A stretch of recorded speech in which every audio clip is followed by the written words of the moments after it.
આજે Nitrex chemical India limited કંપનીના gate પર 100 આ કંપનીના વર્કરો સાથે અમે ધરણા પર બેઠા છે।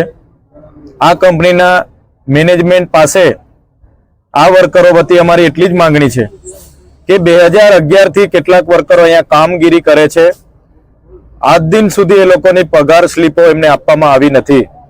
એ જ પ્રકારે એક બાજુ વર્કરોમાંથી પીએફ કપાય છે, પણ કંપનીનું પીએફ કપાય છે કે કેમ, અને કપાય છે તો એની કોઈ પણ જાતની પીએફ બુક આ લોકોને આપવામાં આવી નથી। એ જ પ્રકારે આ લોકો જે પણ વર્કરો છે આજે 12-13 વર્ષથી અહીંયા કામ કરે છે।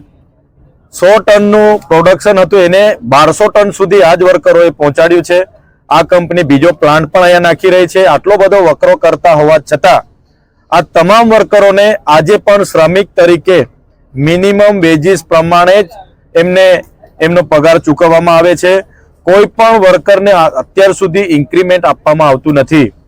ત્યારે આજે 12 વર્ષ કામ કરનારા વર્કરોના પગાર પણ 12,000 નીકળે છે।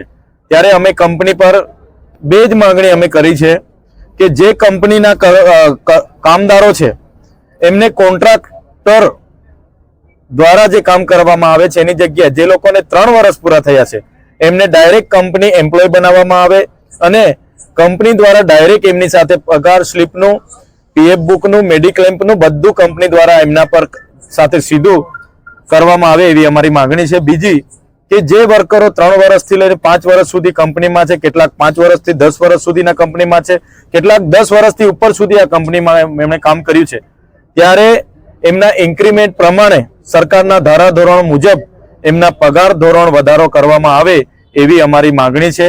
અને મેનેજમેન્ટ દ્વારા 2 વખત બહાર આવીને એમને જણાવવામાં આવ્યું છે કે અમે ઉપર એમના જીએમ, એના જે મેન છે કંપનીના માલિક, એમની સાથે વાત કરીએ છે, તમને જણાવીએ છીએ એમ કરીને 2 વખત એ લોકો અમને આનાકાની કરે છે, ગોળ ગોળ ફેરવે છે। ત્યારે અમે અહીંયા ધરણા પર બેઠા છે।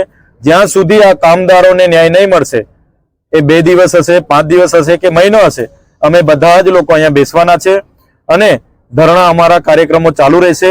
અને અમે બીજા લોકોને પણ કહીએ છીએ, જે પણ કંપનીમાં જે પણ લોકો સાથે અન્યાય આ પ્રકારના થાય છે, સરકારના શ્રમ નિયામકના ધારાધોરણ મુજબ એમને ઇન્ક્રીમેન્ટ, મેડિક્લેમ, પોલિસી કે એમને કોઈ પણ પગાર વધારા નથી મળતા, બોનસ નથી મળતું, એમને ઓવરટાઈમના પૈસા નથી મળતા, એવા તમામ લોકો આ કાર્યક્રમમાં સહભાગી બને। આજે આમનો વારો છે, કાલે એમનો પણ વારો હશે, ત્યાં પણ આ કર્મચારી એમને સહકાર આપશે અને ત્યાં પણ અમે હઈશું। ત્યારે અમારી માંગણી બસ એટલી જ છે કે સરકારના ધારાધોરણ મુજબ અમને પગાર સ્લીપ મળી જાય, એમને પીએફ બુક મળી જાય, એમને બોનસ મળે, એમને ઓવરટાઈમના 2 ગણા પૈસા મળે, એમને મેડિક્લેમ મળે, એમને પગાર વધારો મળે, એમને ઇન્ક્રીમેન્ટ મળે।